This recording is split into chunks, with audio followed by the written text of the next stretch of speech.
Have you ever felt like you're constantly reacting to life, putting out fires, chasing deadlines, and wishing you had more control? What if I told you there's a framework, a set of timeless principles, that can transform your personal and professional life from reactive to profoundly proactive? Today, on Visual Books, we're diving deep into a true classic, a book that has empowered millions to achieve lasting success and fulfillment. Welcome to Visual Books. Today, we are exploring The 7 Habits of Highly Effective People by Stephen Covey, a roadmap to not just achieving your goals, but to becoming the kind of person who naturally attracts success and makes a meaningful impact. This isn't about quick fixes or superficial productivity hacks. Covey presents a principle-centered approach to personal and interpersonal effectiveness. It's about character, about internal change that leads to external results. So, buckle up, because we're about to embark on a journey that could fundamentally shift how you live and work.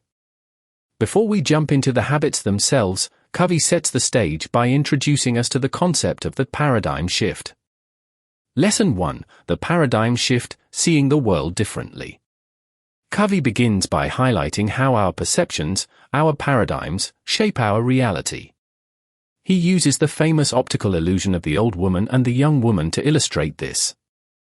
Some people see an old woman, others a young woman. Neither is wrong, but they are seeing the same thing through different lenses. This is crucial because until we can change our paradigms, our behavior will remain the same, no matter how hard we try to change it. He emphasizes that true change comes from within, from changing our perspective, our mental maps of the world. This is the foundation for everything that follows. The actionable advice here is simple yet profound: become aware of your own paradigms. Question your assumptions. Be open to seeing things from different perspectives, and understand that your interpretation of reality is not necessarily reality itself. It's about moving from a what and how's approach to a why approach, understanding the underlying principles that govern our lives. Now, let's move into the first 3 habits, which Covey calls the private victory. These are about self-mastery, about moving from dependence to independence. Lesson 2, Habit 1, Be proactive. This is arguably the most fundamental habit. Proactive people take responsibility for their lives. They understand that they are the source of their own actions and their own destiny. They don't blame circumstances, conditions, or conditioning for their behavior. Reactive people, on the other hand, are driven by feelings, by external stimuli, and often use language that reflects this helplessness: I can't, if only, I have to. Covey contrasts this with proactive language: I choose, I will, I am able to. He introduces the concept of the circle of influence and the circle of concern. Proactive people focus their energy on their circle of influence, things they can actually do something about. Reactive people focus on their circle of concern, things they worry about but have little to no control over, thus draining their energy. The key example here is how proactive people respond to criticism or setbacks. Instead of getting defensive or blaming, they analyze, learn, and adapt. They see challenges as opportunities for growth.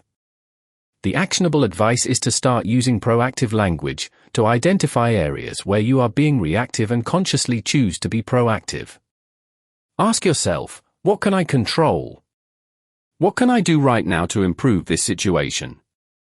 It's about taking the initiative, about recognizing your power to choose your response. Lesson 3, Habit 2, Begin with the end in mind. This habit is about having a clear vision and direction for your life.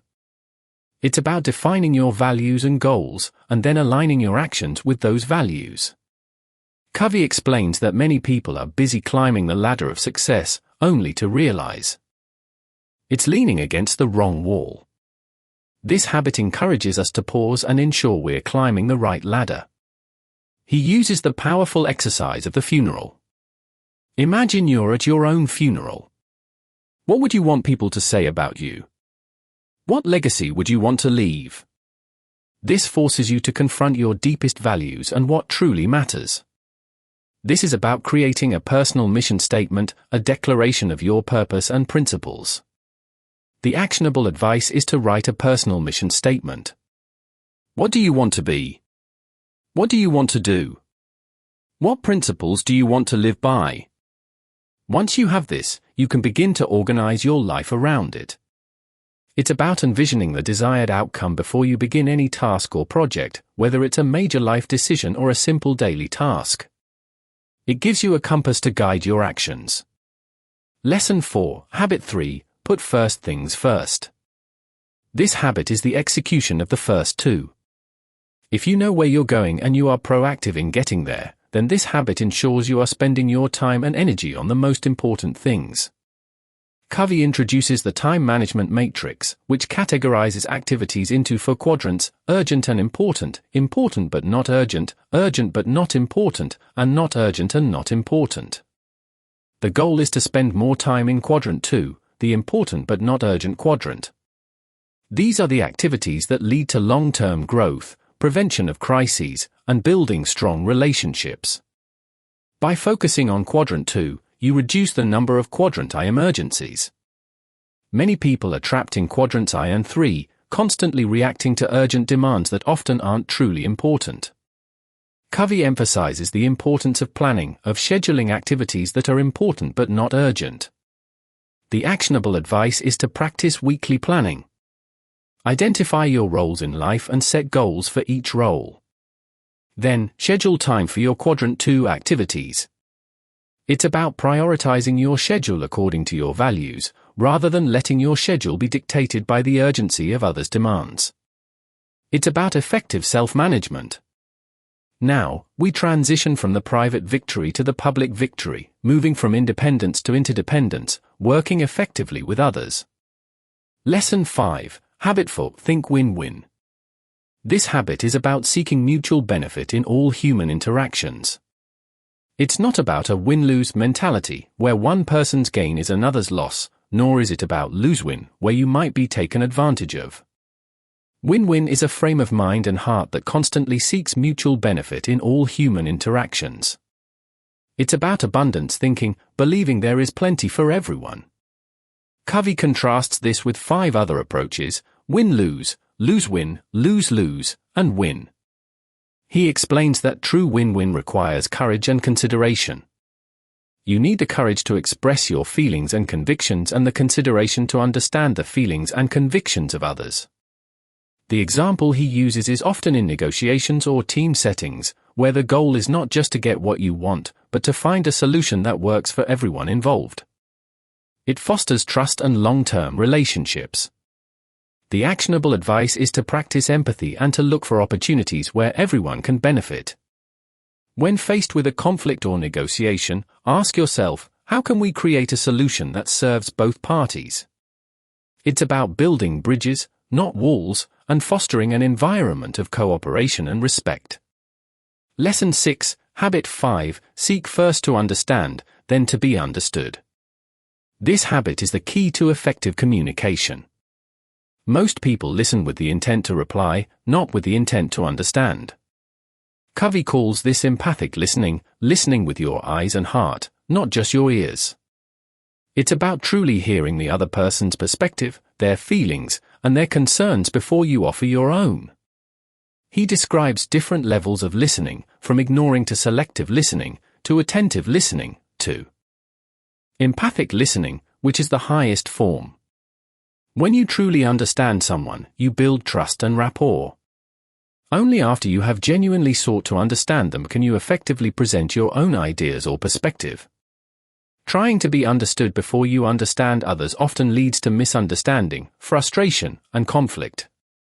The example he uses is a doctor listening to a patient. A good doctor diagnoses before prescribing. Similarly, in relationships and business, you must first understand the problem or the other person's needs. The actionable advice is to practice empathic listening. When someone is speaking, focus on understanding their message, their feelings, and their needs. Try to see the situation from their point of view.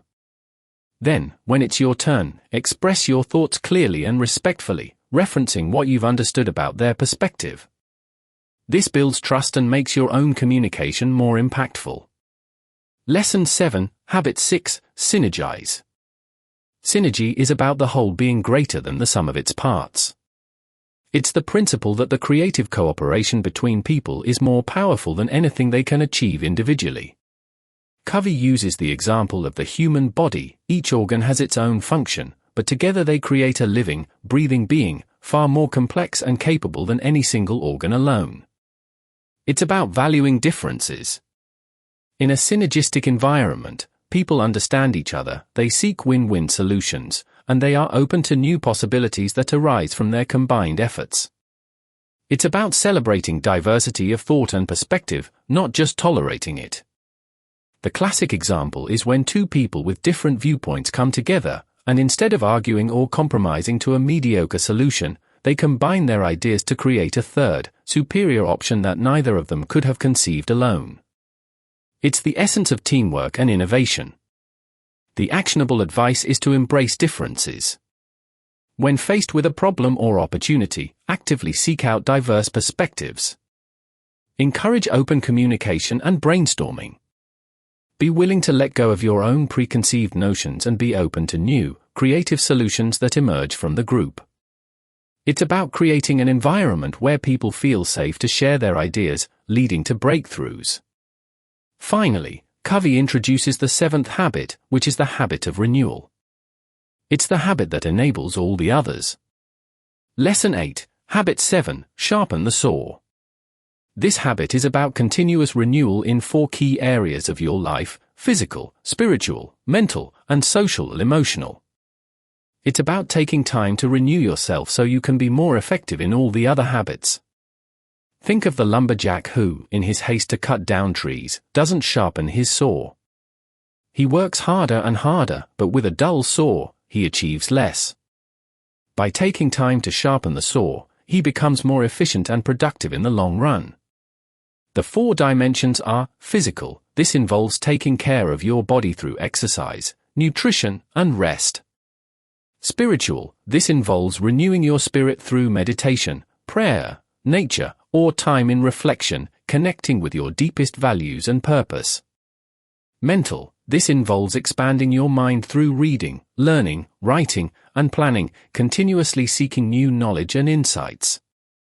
Social and emotional, this involves renewing your relationships through service, empathy, and seeking to understand others. The actionable advice is to create a renewal plan for yourself. Schedule regular time for activities that renew you in each of these 4 dimensions. It's not selfish, it's essential for long-term effectiveness and well-being. By consistently sharpening the saw, you maintain your capacity to live effectively and to contribute fully to your own life and the lives of others. So, there you have it, a comprehensive journey through the 7 habits of highly effective people. It's a cyclical process, really. Sharpening the saw empowers you to be proactive, to begin with the end in mind, and to put first things first. This allows you to build strong, interdependent relationships based on win-win thinking, empathic communication, and synergy. And the renewal from habit 7, in turn, strengthens your ability to practice all the other habits. It's a lifelong pursuit of growth and effectiveness, centered on timeless principles. Thank you for watching. If you found this summary helpful, please like this video, subscribe to Visual Books for more summaries, and share it with someone who would benefit.